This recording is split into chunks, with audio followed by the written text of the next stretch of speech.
what was one of the biggest fears you had to overcome when you first got started? You said being shy as a kid. Obviously, I only know you as an adult, so I don't see that side of you.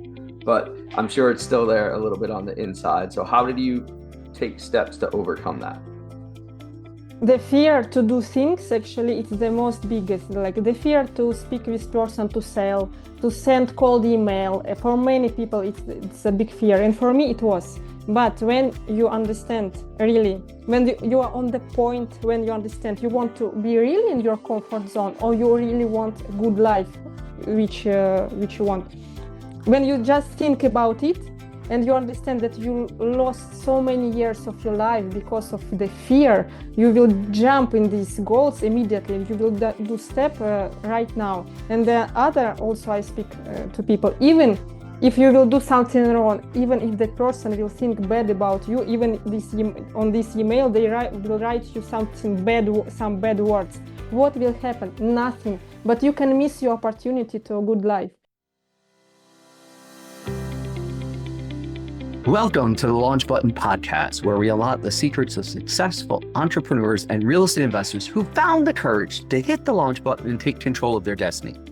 Join me, Hugh and Margarita, best-selling author, seasoned real estate investor, and serial entrepreneur, as we dive deep into inspiring stories and invaluable lessons that will empower you to break free from the ordinary and pursue your true passions. Are you feeling trapped in a job that drains your passion and leaves you yearning for more? Are you ready to accelerate your business and our real estate investing to take it to the next level? It's time to ignite your dreams and embrace the limitless possibilities that life has to offer. Get ready to launch into the life you've always desired by pressing the launch button. All right, everybody, welcome back to another episode of the Launch Button Podcast, where we talk to entrepreneurs that want to grow, expand, and launch their businesses to the next level. Today, we've got Margarita with us, and she's got an amazing story coming all the way from Russia to the US and being able to start from the bottom and work her way up in just over a year. She's built an amazing network of people here in the New York, New Jersey, and all across the US as she's expanding her business nationwide. So, Margarita, tell everybody a little bit about yourself and what brought you to the United States. Yes. Hi, everyone. I'm Margarita Kurtova. I'm entrepreneur all my life. I'm also artist. I have a team. We have an agency, branding and marketing agency. And I launched my mentorship also program about personal branding. And I did it in Russia. So I have big background in this. And in US, I came because the new doors opened for me. So I always use opportunities and I always transmit it to the people. Don't be afraid. Don't scare to use something new. And this is my main idea. So when I went to New York, I started everything from the scratch. I hadn't got no one connection, and the only I had, it's my background in branding, in personal branding, and I knew how to build it. So in 1 year, I built a big community, a big chain of people whom I know, and I made also my solo exhibition in the heart of Manhattan, just in 10 months after starting from zero. So yes, this is my way here. All right, awesome. And then, so part of what it is showing up and putting yourself in the room. And that's something you do a very good job of, is whenever there's an opportunity, you show up, you put yourself in the room, and you're always willing to help. Where did that attitude, where did that thought process come from about always making sure you're in the room? It was not from the birth. I was very shy girl when I was teenager. I even could not ask the shop assistant where there is something that I need because I was so shy. And because I am also ambitious, I investigated and I studied a lot. I had plenty mentorship coach people who guided me all my life what to do. So one time I accidentally appeared in community of personal branding, and then my way began. So I start to understand how need to work, what need to do, so people see you when you enter the room. And why? First of all, I understand why. Because my goals, my dreams, they were more bigger than my fears, and yes, than any fears. Well, that's one of the biggest things, right? When something becomes big enough, then we finally take the action, even though we know we should. And what especially in today's world, everybody wants to be on Zoom, Zoom, Zoom. But what's the difference about being in the room? Like I just flew out to California for an event. I was there for like 48 hours, flew back. And, one of the things I taught their group was the importance of getting in the room because a lot of people were on Zoom versus being in the room and that huge benefit of just being in the room. What has come from you just being in the room with people? What has come, first of all, when people notice you, it's new doors open for you. If people, you have actually from 10 seconds. In social media, it's about 3 seconds now when they look at you and they make your opinion. When you enter the room, or maybe it's a bit more, like in 1 minute, and from 10 seconds to 1 minute, they can understand who is there. And all your energy, all how you speak, how you perceive yourself, even how you dress, all the details, they matter, what opinion the people in the room will take about you. And because of this opinion, they can suggest you something, they can invite you somewhere, they can work with you or not, they can be in future your friends or not. So it's the new doors for you. Your presence is new doors. Yeah, the presence definitely opens doors. And like you and I got to meet at a random event that neither one of us were really planning on being at, but we met at a Euro Circle event around the holidays. So it's almost 1 year. So it's less than 1 year that we met and started talking, and then it just sort of continued from there. But if we weren't in the room, we would have never connected. And Exactly. and having those conversations, not only if you're the speaker, but also having the side conversations, I find is huge for people. That's where the relationships are built. That's where the fun details are. And I know you've been to lots of our events, and we talk about like fun facts, and we do different things because we don't want the traditional networking for people. What do you tell people about, as a personal brand, how to sort of start the conversations or be part of the conversations when they are in the room? Like for you and I, it comes more naturally now. We've been doing it for years, but for somebody just getting started. Yes, I got it. Yeah, because events and networking, it's natural part of personal branding. It's just implemented like you breathe, so you do it and you speak with people. And I teach my students first, if you're scary, you don't know what to say, you can just look around and say something like small talk about event, about the host of event. You can just start to say, oh, do you know the host of event? How did you come to this event? Or what's a nice place? What's a nice interior? Just something that your eyes can catch in the room, and you start conversation. You can start, yes, from very easy things. Okay, awesome. And it's really those side conversations that lead to the bigger things, and that's we connected about some personal stuff, some different things that we liked, and then it led, okay, now let's go do business. And most people in today's world, I feel, do it backwards, where they're leading with, hey, here's my product, here's my service, here's those things. And I go, cool story, bro. I don't really care about that unless I know who you are as a person. And so how do you help people break that down and be able to build that personal relationship and then turn it into business versus people go business first versus then personal or connection? I have one secret about this. When I go to the room, I never suggest my services in the end or in the start. I try to understand people with whom I want to communicate, and I suggest my help. For example, I see the people, for example, the guy opened the restaurant and invite people to participate in opening, and of course they want marketing, of course they want in social media, and they ask in the end like, oh, please post everything, tag us. Me, no need to ask. When I come, I analyze, I see what people need, and I do it by myself very good, and I tag if we speak about this situation, and people, the host or the owners, they are very surprised and they appreciate it, like it's help that no need to ask. And in my strategy, I do it always on the go. If I can help people, if I can recommend somebody, I do it. And I don't usually suggest immediately my services to people, only if there is a question about it. So first, try to sincere to help another people. And then I believe in this flow, it will return to you, and you will understand the time where you need to do PR of yourself. Yeah. So for everybody listening on the podcast channels, on YouTube, all the fun things. So what Margarita is talking about is serve first, bring more to the table than you take off, and then be able to get the law of reciprocity. And the law of reciprocity says, if I help you, eventually you're going to want to help me in return.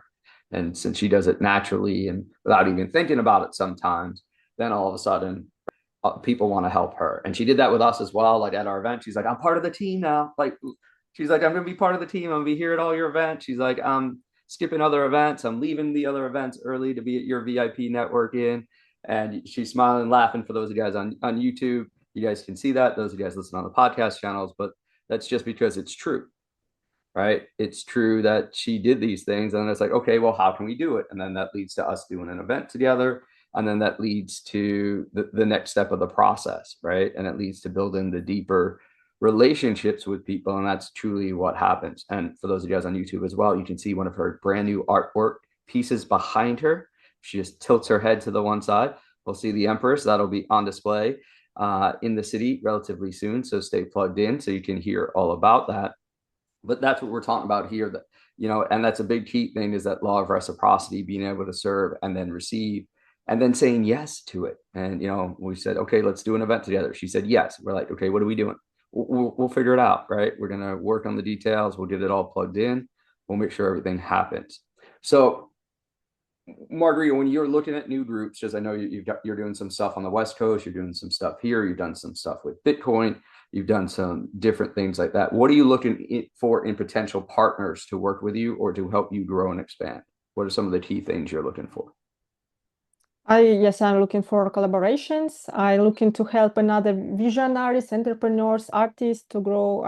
I can help them to grow their business. I can speak about different topics. I have big background when I help to launch a projects to people. So of course, I'm looking for collaboration where I can do this, because I love to do this. I love to see people smiling with their sparkling eyes when I help them. And of course, in future, we can also collaborate with them. And it works like a chain. So I'm always open for these kind of collaborations. What type of key things are you looking for in the potential partner or things like that when you're building those relationships? What tells you, hey, that's somebody I want to work with versus somebody that I don't want to work with? I work always with high values. It's honest. We should be sincere with people. It's not like they're willing to sell. It's willing really to help and to build something interesting, to be always honest. And the person with whom we work, a student or partner, it should be also first person who should want to do this stuff really from the heart, because otherwise it will not work. Because sometimes people, they create ideas in the head, but they don't follow by heart, and it doesn't work. So sometimes it's just a feeling. Do you want to work with those person or not? I would like to find such passionate people about business, about art project, about launching something new. Okay, awesome. Because yeah, I run people through some tests, like whether it's they understand it, they don't understand it, right? So we give people opportunities, small opportunities, and then if they complete those, then we move them to the next level. And so it's just that sort of weeding out process, right? I believe a lot of people are really good at talking, but not so many are good at action. Exactly. And that's what I really appreciated about you. I was like, okay, get on the calendar, let's do something. She's like, okay, I'm on there, right? Like, we're doing it. Okay, hey, this is coming up, want to go? She's like, yes, right? So that ability of saying yes to things when people offer it to you, then allows them to want to work with you more, right? Allows you that ability to collaborate more. Sure. Right. It should be the similar pace, yes, in doing things. You can do it 1 month, another person in half a year. It doesn't work because you will be bored. Yeah. Right. And also the follow through, because a lot of people will say they want to do something and then they don't. And I know that's one of your pet peeves as well, because we've had that discussion when we drew up the business plan. You're like, I wish everybody did this, Hugh. Right. Yes, like, So talk a little bit about, because you have a unique way of storytelling on Instagram and different things like that on the social media. So what is your thought process behind that? What's that philosophy for you building up those stories when it comes leading into an art gallery or an art show, leading into a podcast, leading into a live event? Tell us a little bit about the story arc that you create. Okay, I can tell because I have my own system. I called it the radiance method. It's my branding system based on all the my coach and mentor program where I was studying for all my years. So goes in three paths. It's clarity, radiance, and structure. Clarity is to understand who is your audience, because we have difference. For art, it's one, for mentorship another, done for you job another.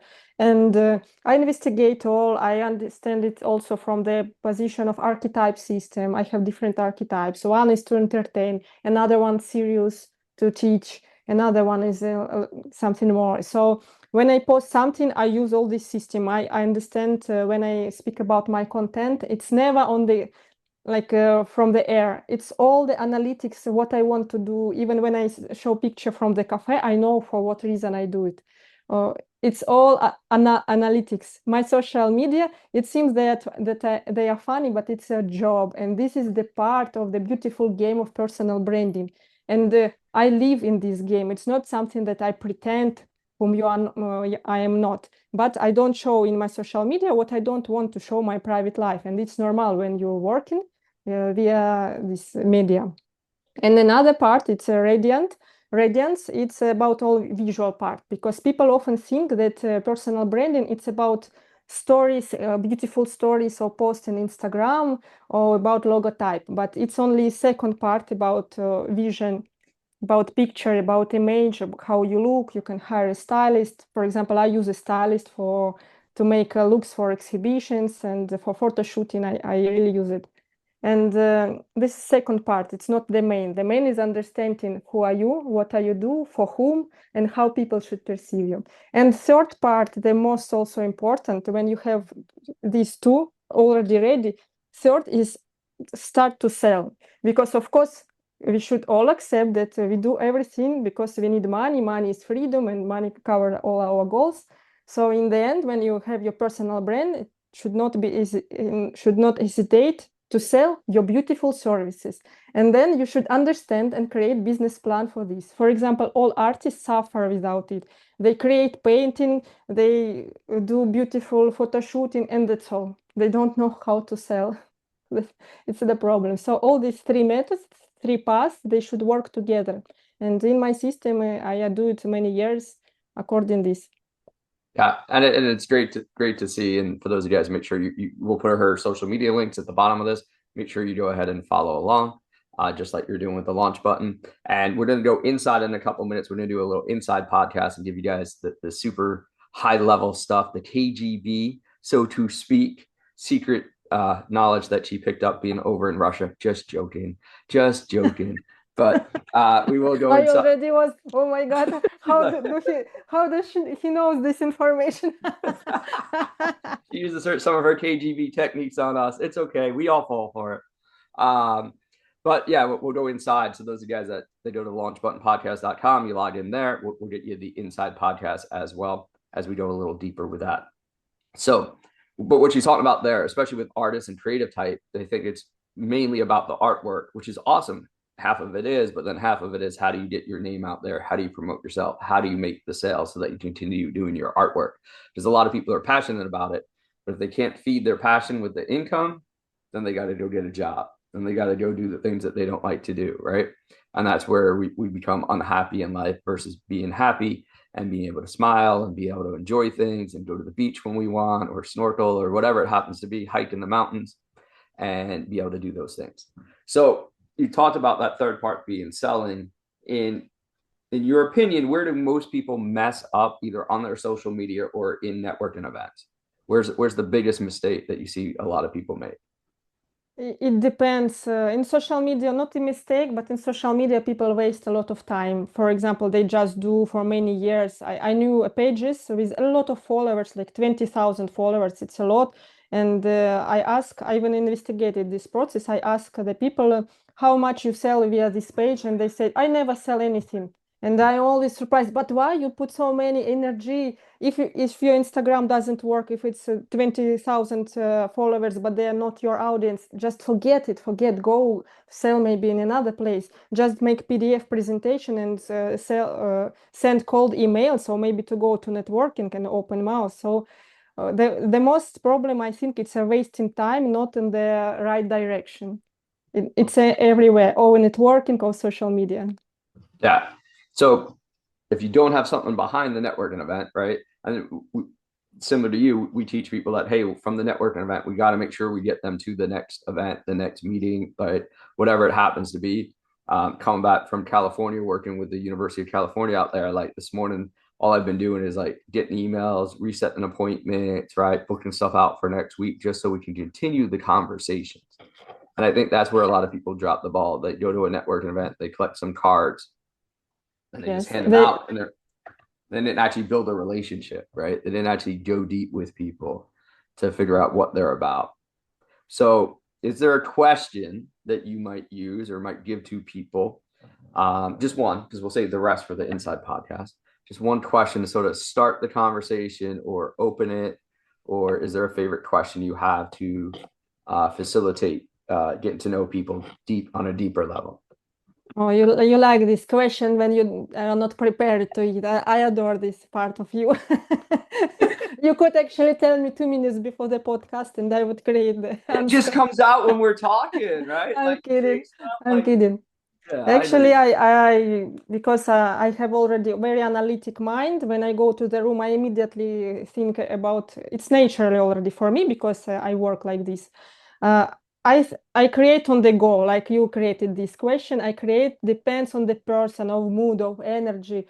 Sometimes it's good to ask about a job or what a person do if it's open, because people like to speak about themselves. If you ask something about person, of course you will get, if you will be really interested in topic, people will speak a lot about this. If the person is more close, you can speak about the host. Ask about who invite you here. Do you know the speaker? This always works if you don't know it. Oh, of course, about the weather, but I don't like about the weather. It's like when you didn't create anything, okay, you can ask, okay, it's a rainy day today. So yeah. Something from your heart, something, yes, simple. Yeah. So you heard that, like, if the person likes to chat, like ask them anything about what they like to do or a favorite hobby or something like that. If they're more, what we call introverted and they're not really talking a lot, right? Ask them about the host or something like that, and then you can always give them a compliment on something, on their shoes, on their bag, or something like that, to be able to get them to start to open up with everything.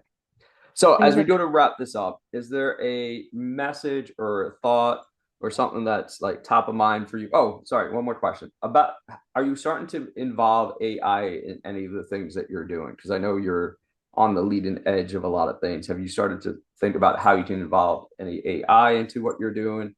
Of course, it's our future AI. So of course, I think about, I use it everywhere. ChatGPT is my assistant. I use Gamma for presentation. I use a lot of stuff. I am thinking about AI avatar, automatization via AI. I made with my company a lot of projects for AI and blockchain technology. So it's our future. We should implement it. And a lot of people, by the way, they even don't use GPT. And for me, it's surprising because this is the economy of time. It's so of course we need to investigate it and to implement and to be free, to rest more, to spend time with our friends.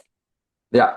I think that's one of the biggest things we're starting to see people is, stop doing like the $10 an hour busy work that you used to do and allow chat, Gemini, whatever you want to use, to start doing a lot of those things. So we definitely know it's our future. So we'll dive deeper into that on the Inside podcast as well. So any last thoughts for the audience out there as they're looking to grow, scale, or launch their business? What was one of the biggest fears you had to overcome when you first got started? You said being shy as a kid. Obviously, I only know you as an adult, so I don't see that side of you, but I'm sure it's still there a little bit on the inside. So how did you take steps to overcome that? The fear to do things, actually, it's the most biggest. Like the fear to speak with person, to sell, to send cold email. For many people, it's a big fear. And for me, it was. But when you understand, really, when you are on the point, when you understand, you want to be really in your comfort zone, or you really want a good life, which you want. When you just think about it, and you understand that you lost so many years of your life because of the fear, you will jump in these goals immediately. You will do step right now. And the other, also I speak to people, even if you will do something wrong, even if that person will think bad about you, even on this email, will write you something bad, some bad words. What will happen? Nothing. But you can miss your opportunity to a good life. So when I realized it, I broke absolutely this fear, and that's all. It doesn't exist anymore. That's it. Bam, it's gone. Yeah. Just like that. Yeah. And I think that's a big fear of people thinking, hey, somebody's not going to like what I do. But that gets way outweighed by the number of people you can help, because you can't help people unless they know who you are or what you're about. And that's why I really like your style of approach and the different things that you do, is that you're constantly being able to go out there and do that. So why did you want to team up with me and do an event? There's a question for you. What a tricky questions today. Because first of all, when I came to VIP networking, you remember which review I gave on the first? I was like, wow, it's absolutely different networking. It was so cool. We spoke a lot about personalities. Exactly these questions, I like them a lot. It was so wow. It was go out from the box. And I love go out from the box. It's always a fear. You remember last time I was first speaker, because it's also wasn't for me go out from the box, because nobody want to speak first. I thought, okay, why not? We should overcome this. It can't be always like this. So when I understand how you do things, of course, I would like to be the part of community, because I choose for myself the best communities, sincere people with my values. So that's why. Awesome. And it is true. Like, we joke now that if you sit next to Margarita, you're gonna be like the second person to talk at our events. We don't tell people that till we already start, but like, it's just been that way. She was always the second speaker. Now she's like, all right, I'm gonna be the first one this time. And it's great to see her, right, take charge and become part of that and become part of the team, as she's been just showing up at our events. And that's just what it started with, just her being in the room. And now, like, my whole team's like, yeah, is Margarita gonna be here? Like, that's one of the first questions I get. Is she going to be here? When she's going to be part of the team, right? And so we've slowly been building that relationship to pull her in and be part of the team as we expand and grow everything we do. So just keep showing up like she's doing. I think that's one of the biggest things that in the last month has really been popping up in my world and for people out there. And Margarita is a prime example of that. So make sure you follow what she's doing. We're going to have some events coming up, so definitely check out the event calendar that we're doing together. And then she's going to be flying around the country as well, doing different events. So make sure you're following her page. Make sure you're getting plugged in on that. And then if you want more, we're going to go into the Inside podcast here in a second. So we'll put her contact information in the show notes. And the exhibition she has coming up, we'll make sure we've got them there. And be on the lookout, because pretty soon you might have one of her paintings on your wall, just like she does behind you, as she goes out there, not only creates her artwork, but in the crypto space, in the marketing and branding space, you're going to start to hear a lot more about her. So have a wonderful day. And remember, all it takes is being in the room and taking one more step, one more action to launch your business to the next level. Have a great day, everybody. We'll see you soon. Bye. Thank you for joining us on the Launch Button Podcast, your gateway to unlocking your true potential and pursuing your passions. Don't let the journey end here. For more empowering insights, valuable resources, exclusive content, and free giveaways, visit www.thelaunchbuttonpodcast.com.